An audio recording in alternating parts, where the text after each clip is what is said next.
All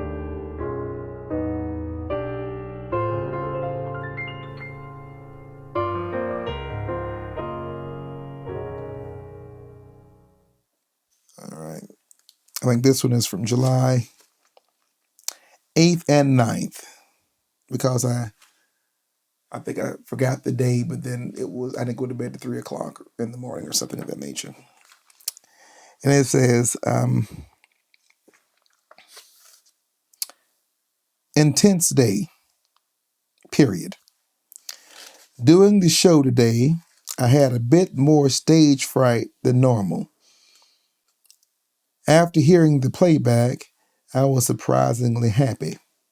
Grateful for the show. Yeah, grateful for the show. The stage. Stage is something else. Stage is one of the few places where I can be depressed, I can be scared, I can even be sick, and something happens.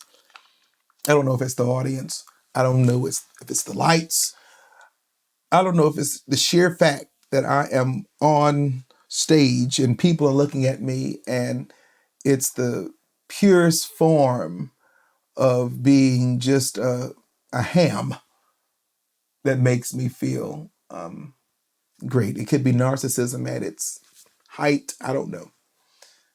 The stage is a tricky thing because on stage, it's a space where you're continually vulnerable.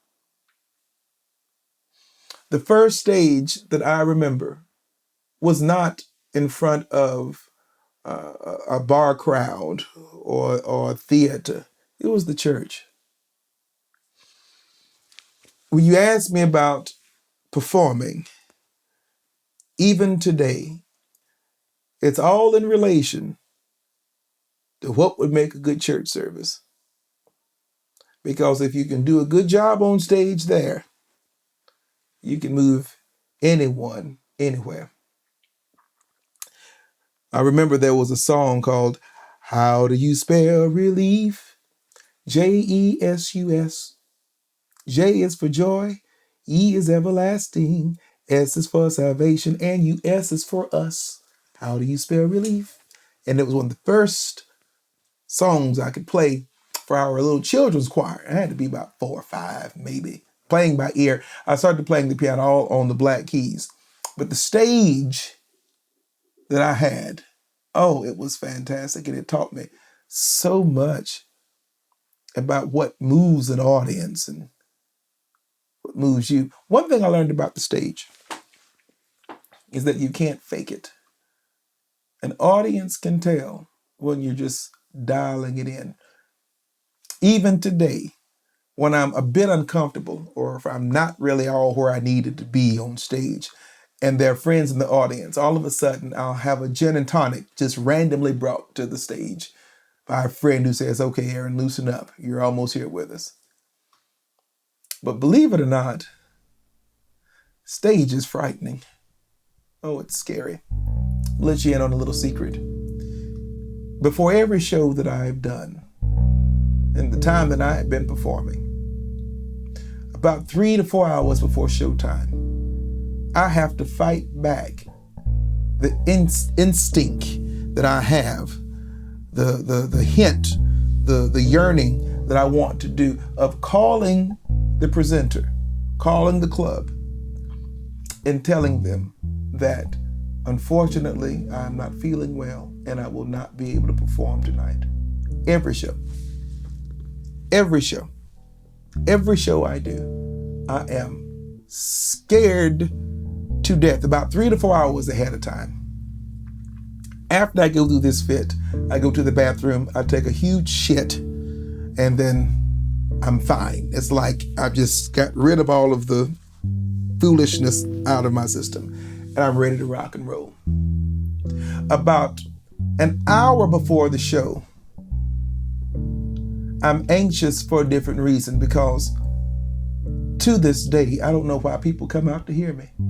I mean, you've heard me say before that my voice is not something that I've been particularly fond of or certain of to a degree.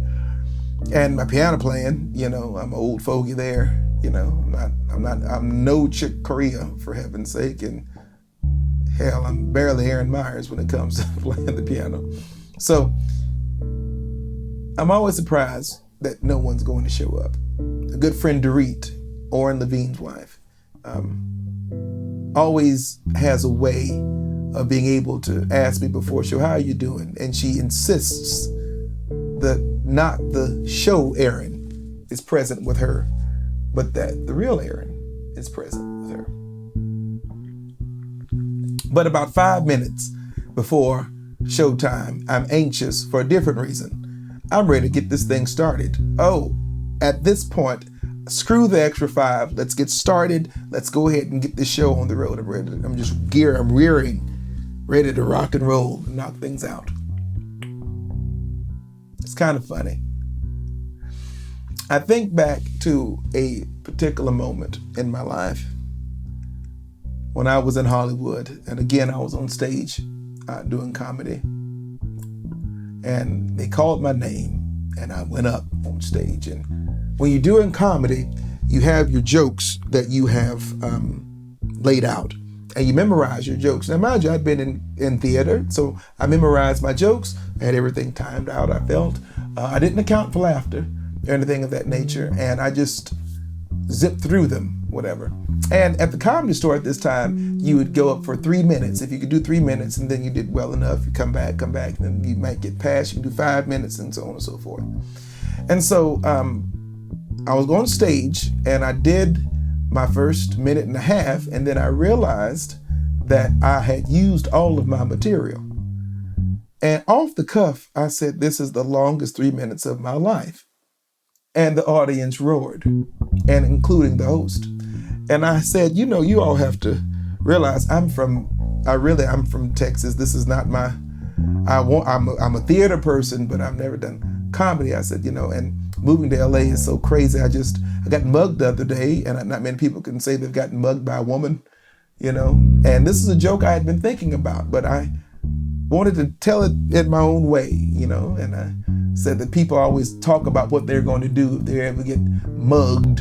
And, some people will say they'll use karate, or they're going to play mind games with the mugger. And the only thing I could say, truly, from the bottom of my heart, was that I want my mama, which was the truth. I did want my mother at that point in time. The stage is intimidating, because once you're on stage, anxiety sets in for another reason. When can I get off? When will this be over? When will all of this be done with, for heaven's sake? And after you pass that piece of anxiety, toward the end of the show, you have a different type of anxiety, because you don't want it to end.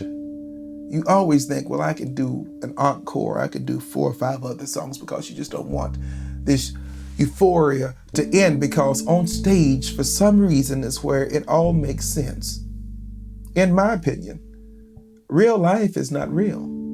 Stage is real.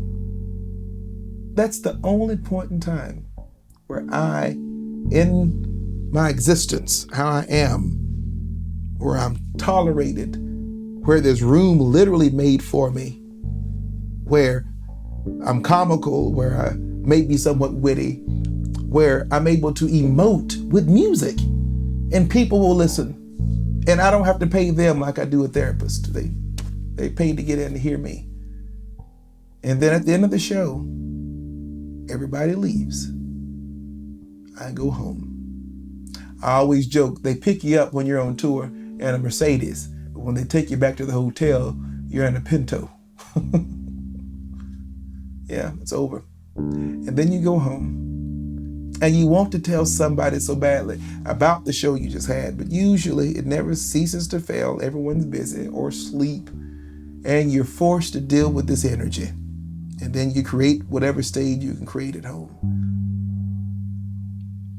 That's why I'm glad I don't do hard drugs, because I can definitely see how heroin or, I've done other things. I've done cocaine and all that other stuff. I've smoked weed. Weed does not a good thing. And you don't want to do cocaine after a show because then there's not another stage to go to, so that you've defeated the entire purpose at that moment. All you can do is go to sleep. And then that is another stage that you have to contend with altogether. But what does a stage mean to me? What does a stage mean to me? A stage means it's home. Stage means I matter. Stage is where it makes sense. But there was a quote that was done by a friend of mine in college. In this theater class, we were tasked with making a quote that describes the theater. And everybody wrote these soliloquies that were just beautiful. And I went and I stated, oh, that the theater is A, B, C, and D, and it was so wonderful and grand. And this one guy, who was a good friend of mine, who kind of just told it like it was, and he got up there and he said, the stage is made of wood. That's it. So, what is the stage to me? The stage is made of wood.